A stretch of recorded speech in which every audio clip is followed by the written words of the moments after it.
네, 안녕하세요. KT 클라우드 컨테이너 서비스팀 박용훈입니다. 제가 그 KT 클라우드 분사하고 나서 벌써 이제 세 번째 세션 발표인 것 같습니다. 아마 기존의 컨테이너 서비스들을 아마 사용하셨던 고객분들도 계실 거고, 그 이후에 저희가 발전하는 모습을 조금씩이라도 이제 보셨을 텐데, 오늘 좀 설명드릴 부분들은 이제 컨테이너 서비스가 어떻게 발전해서 지금 형상을 만들었는지에 대한 부분들을 좀 위주로 설명드리겠습니다.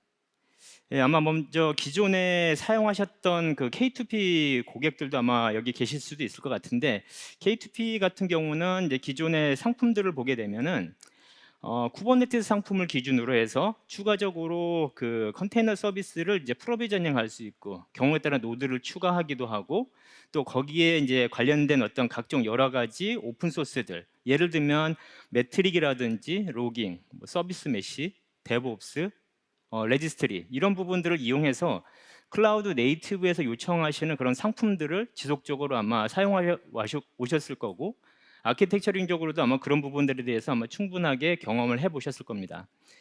그리고 아마 이 KT 클라우드의 쿠버네티스 상품에 대한 특징들은 뭐냐면은, 지금 여기 보이시는 라인업처럼 여러 가지 부분들을 동시에 제공할 수 있고, 콘솔을 통해서 자동 확장되는 부분들까지 제공받으실 수가 있었을 겁니다. 기존 K2P를 사용하셨던 그런 고객들을 보게 되면, 지금 왼쪽과 오른쪽으로 좀 나눠서 이제 정리를 해봤는데, 지금 말씀드렸던 것처럼 이제 클라우드 리소스 자원들을 이제 자동으로 생성하고 구축하고 하는 이런 편리한 점을 일단 강점으로 뽑아주셨고, 또 한 가지 같은 경우는 어떻게 보면은 개발 환경에 대한 부분들을 어떻게 원턴으로 받아볼 수는 없을까라는 취지에서 여러 가지 요건들이 있으셨는데, 그런 부분들에 대해서 저희가 K2B 기반으로 많이 제공을 해드렸습니다. 상대적으로 이제 상품을 구성함에 있어서 조금은 보완되면 좋겠다, 아니면 앞으로 이런 부분들이 좀 개선됐으면 좋겠다라는 의견도 주셨습니다.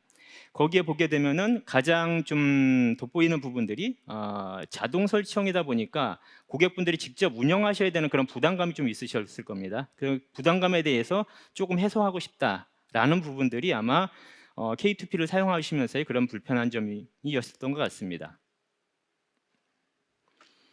대략적으로 정리를 해보면, 운영적인 부담은 상당히 좀 있으셨을 거라고 보여집니다. 예를 들면 이제 쿠버네티스 엔지니어라든지 아니면 기존에 해보셨던 고객들이 있으셨다라면, 조직 내에서 그거를 프로비저닝하고 기술적 이슈에 대응하는 것들은 어렵지 않으셨을 텐데, 이걸 처음 도입하시는 부분들에 대해서는 많은 어떤 고민이라든지 운영적 어려움은 좀 있으셨을 것 같습니다. 또한 이제 쿠버네티스 자체가 이제 지속적으로 업그레이드가 돼야 되기 때문에, 그 안에서 CSF 인증 심사라든지 또는 이제 보안 취약점에 대한 대응이라든지 이런 부분들을 지속적으로 해와야 되기 때문에 그런 부분들에 대한 부담감들도 있으셨던 것 같습니다. 또한 이제 클라우드 네이티브 환경, 클라우드 네이티브 아키텍처를 구성하기 위해서는 다양한 오픈 소스를 핸들링할 수 있는 기술, 또는 그거를 CSP에서 제공하는 다양한 상품 라인업을 가지고 구축을 하셨을 텐데, 거기에 따른 어려움도 있으셨을 것 같습니다. 또한 추가적으로 이제 비용적 부담, 예를 들면 저희 KT 클라우드 같은 경우는 기존의 KTB 상품은 설치 구축형이다 보니까 마스터 노드에 대한 부분들을 비용으로 받고 있었는데, 그런 부분들에 대한 어떤 약간 그 비용적 부분에 대해서 이슈는 좀 있었던 것 같습니다. 그래서 K2P에 대한 부분들은 저희가 고객분들이 요청하는 부분들을 정리해 보면, 생성 구축에 있어서 클러스터를 생성하고 노드를 생성하고 이런 부분들에 있어서 조금 더 자율적으로 빠르게 구성이 됐으면 좋겠다라는 의견의 방향으로 진행하려고 하고 있고, 또 한 가지는 이슈 대응 측면에서 클러스터가 문제가 되면 즉각적으로 그런 서비스들을 해소할 수 있고 복구할 수 있는 체계가 좀 필요하고, 또는 이제 거기에 클러스터에 대한 문제가 발생했었을 때 버전 업그레이드라든지 이런 부분들도 좀 쉽게 받아봤으면 좋겠다라는 측면에서 그런 방향으로 추진하려고 하고 있습니다.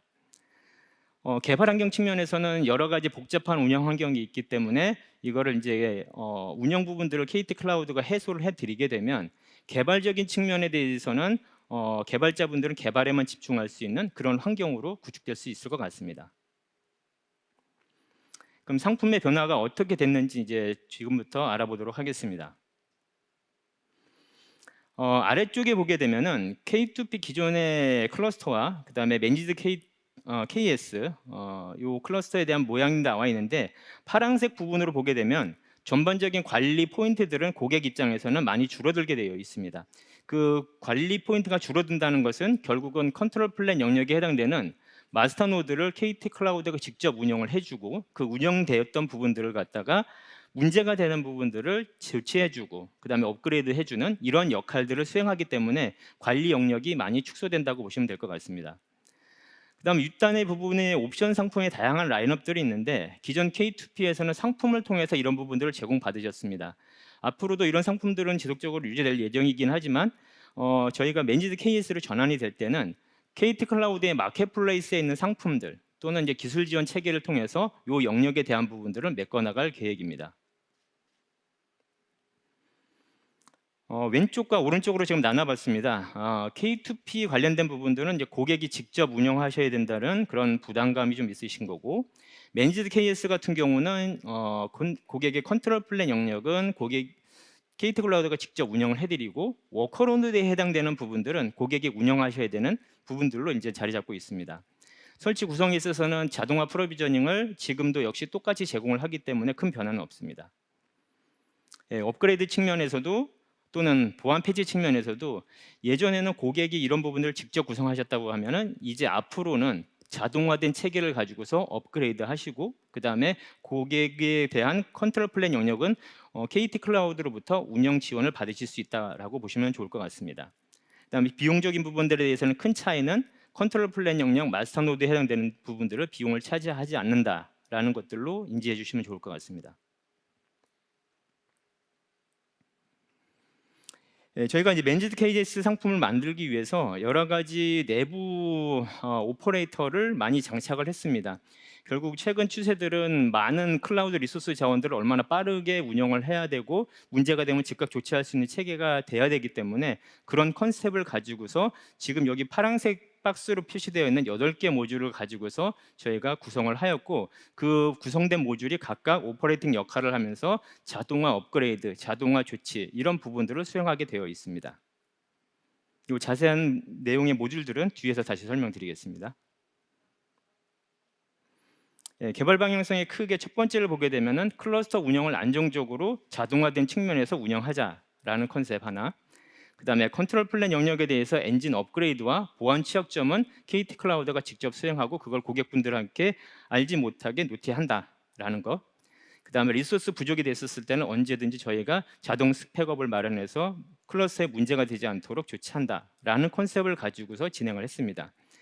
여기에 보게 되면 고객분들이 그동안 어려워하셨던 K8S에 대한 업그레이드, 그다음에 K8S에 대해서 인증서 갱신, 그다음에 경우에 따라서는 마스터 노드를 스펙업을 해야 되는 그런 상황들이 발생할 수도 있고 또 가장 중요한 HDD에 대한 백업. 백업이 없다고 하면은 클러스터가 문제가 됐을 때 복구하기가 참 어렵게 되겠죠. 이제 이런 부분들을 보완하기 위한 기능들이 장착이 되었고 그다음에 클러스터에 대한 상태 체크를 통해서 자동 복구해주는 체계까지 장착이 되었다라고 보시면 좋을 것 같습니다.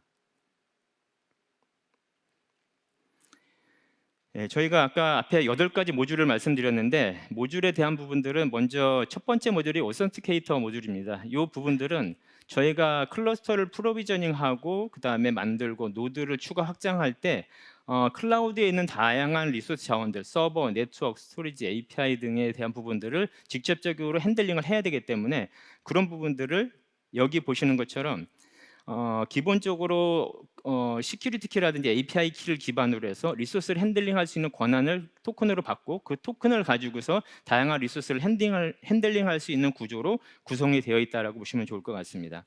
결국 이렇게 되면은 고객이 접근하고 있는 계정별 클러스터에 대한 인증인가라든지 오픈 스택으로 아니면 네트워크를 핸들링하는 부분들까지도 차단할 수 있는 그런 형태의 모듈이 바로 이 오센티케이터 모듈이라고 보시면 좋을 것 같습니다. 그럼 이제 고객이 분들이 이제 운영을 하시다가 컨트롤 플랜에 대한 어떤 보호라든지 아니면 제약 이런 부분들은 어떻게 구현할까라는 측면에서 좀 한 가지 모듈을 소개해드리겠습니다. 리스트릭션이라는 모듈이 되겠습니다. 요거에 대한 기본적인 특징들은 뭐냐면 예전에 그 고객사 상태로 보게 되면은 고객분들이 잘못된 명령이라든지 아니면 잘못된 운영으로 인해서 클러스터가 문제가 되는 경우들이 종종 있었습니다. 이런 부분들에 대한 어떤 통제, 즉 컨트롤 플랜 영역에 대한 통제라든지 아니면 마스터 노드에 대한 통제, 권한에 대한 통제, 그다음에 거기에서 발생되는 다양한 로고들에 대한 어떤 캐치를 통해서 실제 이게 정확한 명령이 아니라 컨트롤 플랜에 문제가 될 수 있는 부분들은 리스트릭션이라는 부분에서 다 원천 차단을 하고 필터링하게 되어 있습니다. 그래서 마스터 노드로 실제로 운영될 수 있는 부분들은 일반적인 운영에 대한 부분들은 운영이 되는 것이고 나머지 부분들에 대해서는 필터링 되는 구조로 보시면 될 것 같습니다. 또한 이제 운영하시다 보게 되면 노드를 늘리실 수도 있고 경우에 따라 서비스가 확장될 수도 있는데 거기에 대한 대안으로는 저희는 이제 업데이터라고 하는 모듈을 추가 장착을 하고 있습니다. 이 업데이터 같은 경우는 전반적인 컨트롤 플랜 영역에 해당되는 리소스 자원들을 실제적으로 모니터링을 하고 그거를 슬라이딩 윈도우 기반으로 해서 전반적인 분석을 통해서 진행합니다. 그럼 그 결과를 가지고서 리소스에 대한 임계치가 어느 정도 달성했다라고 하면 이걸 자동적으로 노드를 스펙업 해주는 그런 형상으로 진행이 됩니다. 그럼 스펙업 할 때 이게 노드라든지 프로비저닝 된 것들이 정상적인지 확인하는 쿨다운 과정까지 다 포함을 해서 서비스 점검까지 완료되는 이 전반적인 과정들 자체가 업데이터라고 하는 모듈들이 수행하는 영역이라고 보시면 좋을 것 같습니다. 그러면 이제 서비스 영역을 제외한 클러스터 이슈는 어떻게 해소할 수 있을까라는 부분들에 대해서 이 부분들은 앞으로도 저희가 좀 고민하고 있는 영역들 중에 하나입니다. 지금은 그 매니지드 케이스 초반 1단계에 대해서는 주로 많이 발생할 수 있는 몇 가지에 대해서만 일단은 좀 그 모듈로 장착을 했고 이후에 추가적으로 모듈을 더 확대 적용해 나갈 계획입니다. 예, 먼저 그 아래 보시게 되면 이제 흰색으로 표시되어 있는 그 쿠버네티스 인증서에 대한 갱신, 이런 부분들은 사실은 이제 보통 쿠버네티스를 사용하시다 보면 보통 이제 많이 걸리는 게 1년 단위의 인증서가 되겠죠. 그 1년 단위 인증서가 문제가 돼서 아니면 만료가 되고 하면은 클러스터 전반적으로 접속이 안 되든지 서비스가 문제가 되는 경우가 발생을 합니다. 또한 이제 HD에 대한 백업이 잘 되어 있지 않아서 그런 부분들이 문제가 되게 되면 나중에 고객분들이 직접 운영하면서 복구를 해야 되는데 그 복구 체계를 가동하려고 하면은 지금처럼 HD에 대한 백업이 잘 되어 있어야 되겠죠. 그다음에 컨트롤 플랜으로 직접 들어가는 LB들에 대한 지속적인 상태 체크를 통해서 문제가 되면 복구할 수 있는 체계들을 가동해야 되기 때문에 주로 여기 아래 보시는 하얀색 부분들을 가지고서 전체적인 클러스터에 대한 부분들을 이제 운영 방어해 나가는 그런 형태의 모듈로 구성이 되어 있습니다. 이 모듈을 오토 힐러라고 저희는 명칭해서 진행하고 있습니다. 예, 그러면 이제 그 저희가 매니지드 케이스를 가지고서 여러 가지 서비스들을 이제 만들고 클러스터가 많이 만들어질 텐데 그러면 이제 그런 많이 만들어진 클러스터에 대한 버전 업그레이드에 대한 그런 고민들도 생기게 될 겁니다. 그래서 저희는 여기 보듯이 업데이터라고 하는 그런 모듈들을 하나 더 추가 장착을 했습니다. 예를 들면 이제 고객이 클라우드 콘솔에 들어오셔서 자기 고객들에 해당되는 컨트롤 플랜 영역에 업데이트를 진행해야 되겠다라고 하게 되면 컨트롤 플랜 영역에 대한 부분들을 버튼 클릭을 하시고 클릭하셨던 부분들을 가지고서 마스터 노드를 1번, 2번, 3번 이렇게 롤링으로 재기동하면서 업데이트를 지속적으로 수행하는 구조를 진행하면서 이 업데이터라고 하는 모듈이 그 기능들을 수행하게 됩니다. 다만 이제 그 워커 노드에 해당되는 부분들도 같이 업데이트가 돼야 되기 때문에 업데이트에 대한 부분들은 현재까지는 지원해드리고 있지는 않습니다. 왜냐하면은 서비스 노드에 해당되는 부분들은 문제가 될 수 있고 서비스에 직결적인 어떤 영향도가 가해질 수가 있기 때문에 이런 부분들은 실제 운영하시는 부분들 아니면 개발자분들이 확인하시면서 업데이트가 필요하기 때문에 이 부분들은 아직까지는 자동으로 제공해드리고 있지는 않습니다. 그리고 각 부분들에 대해서 이제 롤링 업데이트가 진행되고 나면 이런 부분들은 마지막에 실제적인 상태 체크를 하고 나서 업데이트가 되었구나라는 게 최종 확인이 되면 그때 롤링 업데이트에 대한 부분들이 이제 완료가 되는 그런 구조로 보시면 좋을 것 같습니다. 예, 다음은 이제 리포터라는 모듈이 되겠습니다. 이 리포터 관련된 부분들은 사실 실제적으로 이제 고객분들한테 제공되는 모듈은 아니고 내부적으로 API 서버라든지 컨트롤러, 스케줄러 또는 이제 지금 여기 보시는 매니지드 KS가 장착하고 있는 여러 가지 시스템적인 그런 모듈들이 있습니다. 이런 부분들을 어떤 상태가 되고 있는지, 문제가 되고 있지 않은지 이걸 지속적으로 확인하고 모니터링하고 그리고 이벤트 로고를 수집하는 그런 형태의 기능들이 이제 리포터라고 보시면 좋을 것 같습니다. 그 리포터를 통해서 맨 마지막 하단에 있는 매니지드 KS라고 하는 DB 쪽에다 저장을 하게 됩니다. 이 DB가 저장이 되고 나면 여기서 오는 알라밍이라든지 이런 부분들은 기본 오퍼레이트를 통해서 자동 조치가 되겠지만, 그 예외적인 케이스에 대해서는 KT 클라우드가 이 내용들을 보고 후속 조치할 수 있는 체계들도 만들어져 있다고 보시면 좋을 것 같습니다. 다음은 이제 프로비저너 영역이 되겠습니다. 아까 앞에서 이제 토큰 기반을 가지고서 여러 가지 리소스들에 대한 어떤 권한 체계를 받았다라고 하면, 그 권한 체계 안에서 주로 핸들링해야 되는 것들이, 저희가 이제 뭐 클러스터를 찍는다고 해서 그냥 그것만 팍 찍을 수 있는 것은 아니기 때문에 오픈스택에 해당되는 VM 리소스 자원, 그리고 네트워크에 해당되는 네트워크 자원, 그리고 쿠버네티스에서 말씀하고 있는 각종 여러 가지 마스터 노드, 워커 노드, 경우에 따라 인그레스라든지 LB 이런 부분들 구성하는 것들이 필요합니다.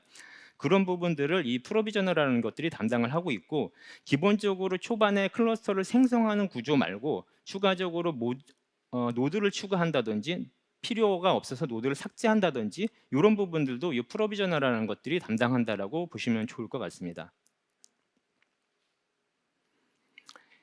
다음은 이제 커뮤니케이터 모듈에 대해서 좀 설명을 좀 드리겠습니다.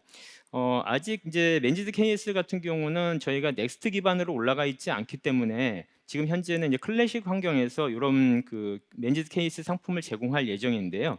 이거는 한 5월 중순 정도의 런칭 목표로 지금 진행을 하고 있습니다. 그래서 우선은 맨지드 KS 1단계에서는 내부 클러스터 내부에서 LB, 그러니까 결국은 어떻게 보면 서비스가 들어오게 되면 로드 밸런싱을 클러스터 내부에서 할 수 있는 그런 LB 타입에 대한 부분들을 우선적으로 적용을 했고, 그 이후에 이제 컨트롤 플랜 영역을 강화하거나 아니면 CSI라든지 오토 스케일링에 관련된 부분들, 아니면 저기 추가적으로 다양한 어떤 기능들에 대한 부분들은 커뮤니케이터 모듈을 통해서 추가적으로 장착해 나갈 예정입니다.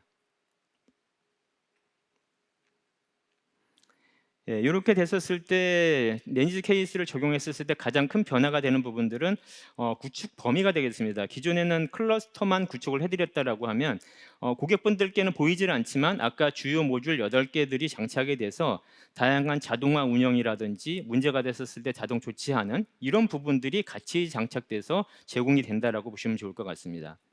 그리고 아마 이제 보통 사스 인증을 받으시는 고객분들 중에서는 CSAP 인증이 좀 필수이기 때문에 거기서 나오는 업데이트라든지 아니면 보안 취약점에 대한 조치라든지 이런 부분들은 KT 클라우드가 컨트롤 플랜 영역에 대해서는 같이 조치해 준다고 보시면 좋을 것 같습니다. 이제 매니지 KS를 나중에 이제 사용을 해 보시게 되면 사실은 이제 제일 처음에 느끼시는 게 아마 뭐 비용적 부담이 될 수 있는데, 클러스터를 여러 개 찍는다라고 봤었을 때는 마스터 노드에 대한 비용이 역시 부담이 될 수밖에 없을 것 같습니다. 그렇게 되면 이제 비용적 부담에 대해서는 조금은 이제 해소가 되실 것 같고, 클러스터 관리라든지 엔진 업그레이드에 대한 부분들도 앞에 말씀드렸듯이 그런 부분들은 충분히 해소될 수 있을 거라고 예상하고 있습니다. 또한 이제 이슈에 대한 부분들, 아까 인증서 갱신, 그다음에 HD가 만약에 문제가 됐었을 때 복구해야 되는 과정이 발생한다라는 경우, 그다음에 뭐 LB가 뭔가 이상해서 서비스 호분배가 정상적으로 되지 않는다라는 것에 대한 조치들은 전반적으로 운영 관점에서 다 자동화되어 있기 때문에 기존보다는 조금 더 수월하게 운영하실 수 있을 것 같습니다. KT 클라우드에 대한 부분들을 제가 서밋 발표하면서 지속적으로 업데이트되는 부분들을 공유해 드리고 있는데, 지금 현재 단계로 보게 되면은 매니지드 KS 부분들은 현재는 이제 기존의 클래식 환경에서 최대한의 노력을 통해서 만든 상품이라고 보시면 될 것 같습니다. 아까 세션에서도 말씀드렸지만 이제 넥스트 기반으로 매니지드 KS를 좀 올려야 되는 그런 과제들은 좀 남아 있기 때문에 향후 하반기부터는 이 부분들에 대해서 좀 집중해 나갈 예정이고, 넥스트 플랫폼에 올라갈 때는 지금보다는 조금 더 강력한 기능들이 추가 탑재될 예정입니다. 네, 일정상으로 보게 되면 저희가 일단 지금 계획하고 있는 거는 5월 15일 기준으로 해서 매니지드 KS 상품이 런칭이 됩니다. 그 런칭이 되고 나면 기존에 사용하셨던 K2P 고객분들은 지속적으로 사용을 하실 수가 있습니다. 다만 이제 신규로 들어오는 고객에 대해서는 통제가 되기 때문에 이런 부분들은 미리 공지드리고, 나중에 매니지드 KS로 넘어오실 기회가 있으시거나 그러면 그때 한번 사용해 보시는 기회들도 가져주시면 더 좋을 것 같습니다. 네, 지금까지 맨지드 케이스에 대한 부분들을 저희가 말씀을 좀 드렸고, 향후 저희가 이제 목표는 앞에 말씀드렸던 저희가 넥스트 플랫폼이 좀 중요한 과제로 진행이 되고 있기 때문에 그 기반을 가지고서 맨지드 케이스를 좀 더 알찬 모습으로 좀 올려드릴 수 있도록 하겠습니다. 네, 감사합니다.